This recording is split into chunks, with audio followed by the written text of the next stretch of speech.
and welcome back to Football Made Simple.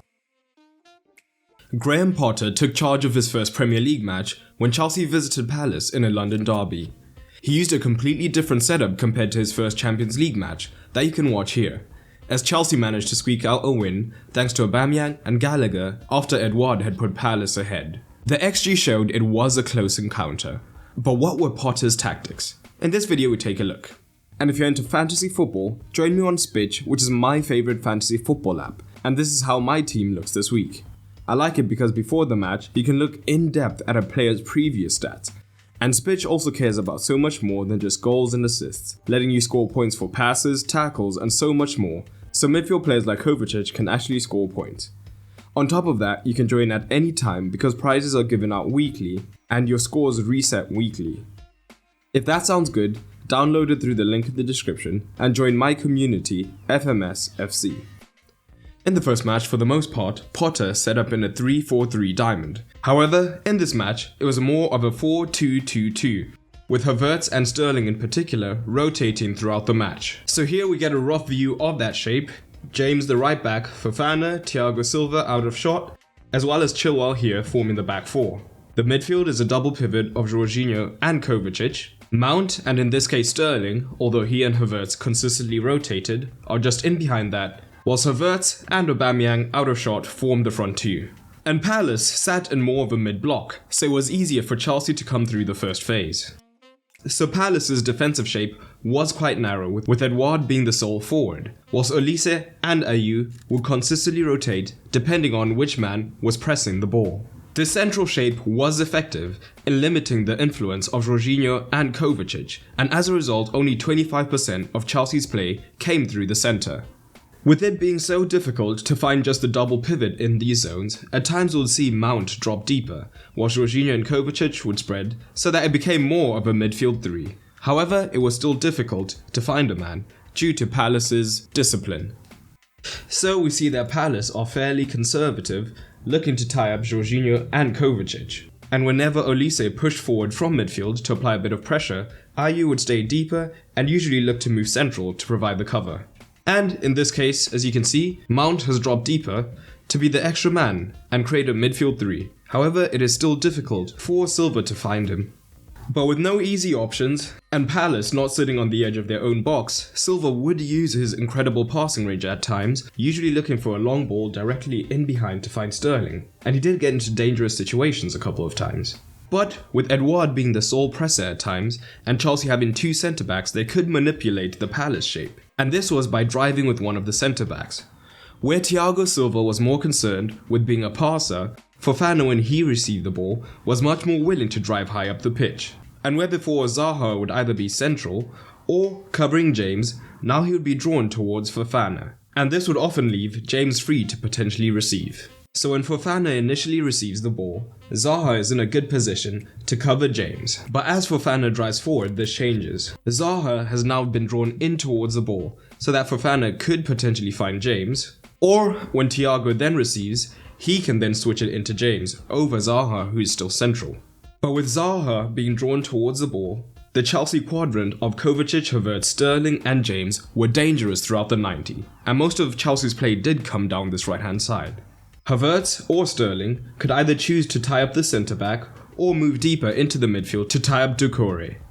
And this would free the man in the right hand half space, if Eze was drawn higher towards a pivot, to have a little bit more room in which to manoeuvre here. And in this scenario, Mitchell would usually be drawn towards the man, again leaving James in acres of space. So the centre-back could find James or go initially through the midfield to then unleash James.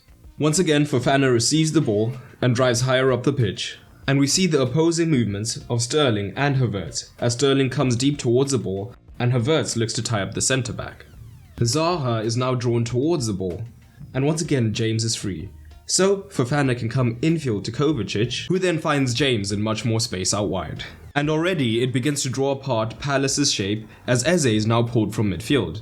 But we can also see that Sterling can look to make the run in behind his fullback, whilst Havertz can move into the space vacated by the midfielder. But the ball didn't necessarily have to go out wide.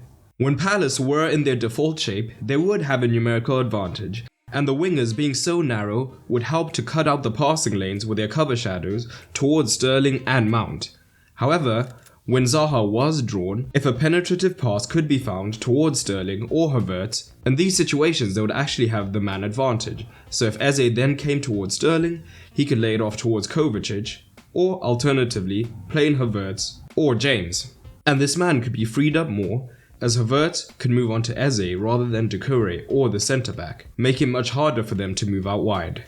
So once again we see Fofana driving high, and Zaha is beginning to come towards him.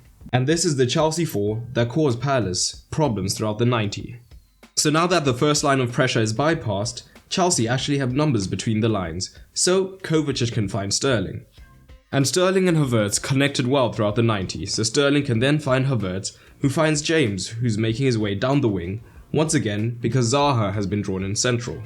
James's cross, again towards Sterling, as now Eze is covering across, leads to 2 decent opportunities for Sterling.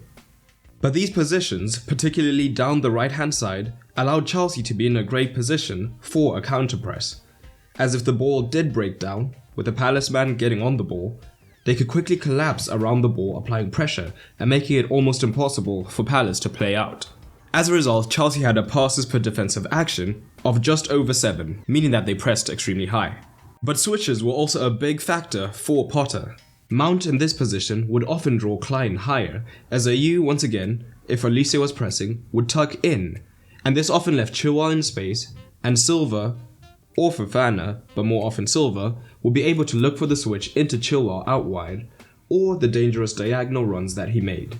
This was true on the other side, as when Chelsea did overload the left, the shape of Palace could look something like this. So this would free the opportunity for the switch into Sterling, Havertz, James, or whoever was free out wide, and they could then look for the cross. So for a quick example, Chelsea have the ball down the left hand side, and Sterling's presence here means that Mitchell can't commit to pressing Havertz, as he has one eye on Sterling, so Havertz can receive the switch. And even off the ball, it's evident that Potter is still looking for the best formula. In his first game, he used a 3-5-2 when defending, but that changed completely in this match. He still opted for a front 2, usually of Sterling and Aubameyang, and now the role of Havertz was to stay deeper, looking to tie up the pivot so that it was more difficult for Palace to begin their play.